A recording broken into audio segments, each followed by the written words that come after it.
Hey everyone, welcome to diorama update number 56. Today we're going to be talking about my 251 Battle of the Bulge diorama and all the components like the vehicle itself and the figures. My FW190, a upcoming Italian diorama, and a 1:700 scale Matsu vignette slash diorama, whatever you want to classify it as. So let's get right into it with this 251. So I left off with just the 251 about halfway built, and now the vehicle itself is complete. I think that was 3 weeks ago when I showed that to you guys. Yeah, here she is. She's done. Very happy with how this came out.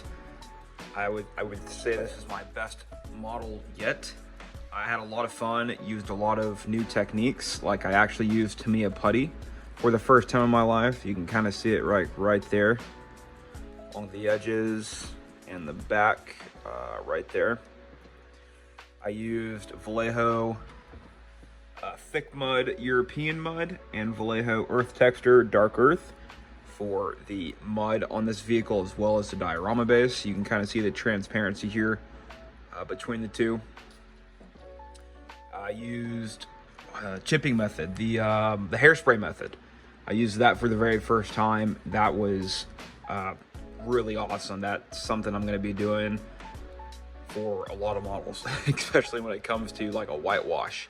I used thick hairspray, let it sit for a little bit, and I think it looks really good. I was able to get things like these scrapes where it looked like it went by a tree. And then another thing I did was I put an oil filter on just the panel lines and around the spots where gunk would fill up a bit. And I'm really glad I did that instead of doing the entire vehicle. So fun stuff. I'll have a video of just this alone later on, probably today or tomorrow, but we'll see. Unfortunately, I snapped the antenna off, taking the second to last photo last night, but that's okay. Things happen. The world keeps going on. Now for the diorama itself, this thing is getting pretty close to being done. I need to add snow to all the grass, glue that down. I need to put mud. When I glue the 251 on, I'll put some more mud on the side of it to make it look like it's running up the, like it's really pushing through this thick, partially frozen mud. You know, it's kind of falling out just a little bit. And then I mistakenly forgot to paint this fence, and I went ahead and put an oil filter on it. So now I got to figure out a way to cover these barcodes. And I think I'm going to do that with tarps. I'm going to have tarps laying over it, kind of showing, or like a big blanket showing that maybe they're trying to dry it off or something. And then I got a frozen little creek here. That was fun to make. Thank you to Sprues and Brews for that inspiration there. He used clear caulking for kitchen appliances and whatnot, and it worked amazingly. But all in all, this thing is coming together. The figures, I got them, I airbrushed them white yesterday whenever I did the whitewash. That way I wouldn't have to do like 7 coats of brush painted white, because we all know how much of a pain in the ass that is. So hopefully this build will be done by the end of next weekend. That's kind of the game plan. Maybe even by Friday is my goal. Just got to finish the figures and the base, and that's really it. And then touching up the side a bit. But yeah, moving on. We got, let's see here. We'll go with the FW190. So this is coming together quite nicely. First serious aircraft in 48 scale. I am going to go back through and redo all these dots. There's too many, and I didn't realize that until after. I didn't know how many to really put.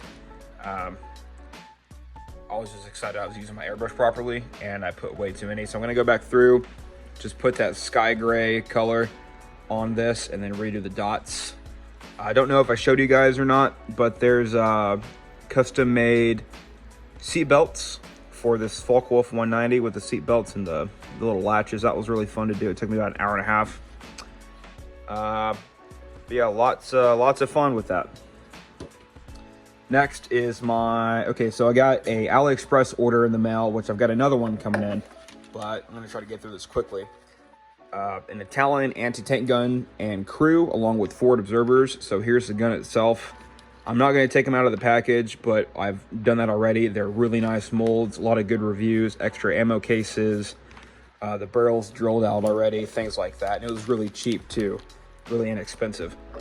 Here's a crew itself, they're kind of like at rest. You can see like his chin strap is off right there. I don't know how well you're gonna be able to see that, but here's a better one. His chin strap's off right there. One of their jackets are off. They're kind of at rest. The way it showed it in the picture, it looks like they're setting up the gun for the first time. So, like in that position. And then I got 4 observers, one with the binos, one's gonna be pointing. So basically my idea is I'm gonna make a little vignette with a hillside, kind of like about this size, but going up. And it's gonna be a little road with a crevice and a rock outline with the gun there, maybe some overhead coverage or whatever, like they're just setting in to cover up a road.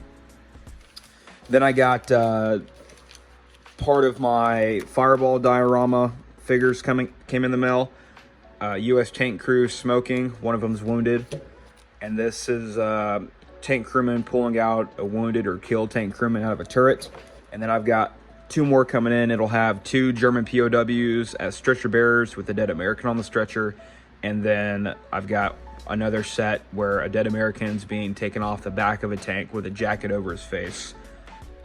Those are all going to go onto my M26 Fireball diorama. If you don't know the history of Fireball, I highly suggest looking it up. I'll do a little story on it whenever I start building the build itself, but I don't want this video to go on too long, because I did that last time. It took me like 7 minutes. So just for the story alone. Last thing to show you guys, I got the Tamiya Matsu. So I saw this at the hobby store the other day when I went to get paint. I said, you know what? I really want to do one. I've never done it, and a little small one like this shouldn't be a problem. And I'm glad I got it, man. This thing is pretty sweet looking. If I can show you guys, I got all the guns set up in certain positions for the scene I'm making, and I'm in the process of building the ocean for it. It's tinfoil crumbled together with 1 layer of tinfoil on top.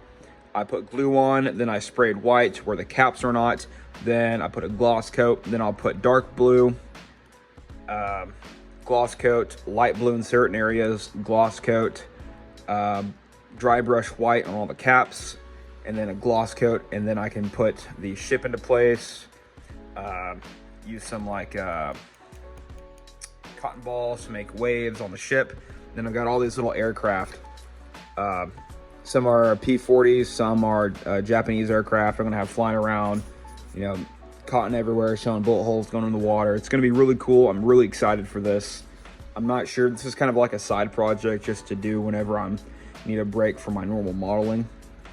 But yeah, sweet stuff. So that's pretty much it for today.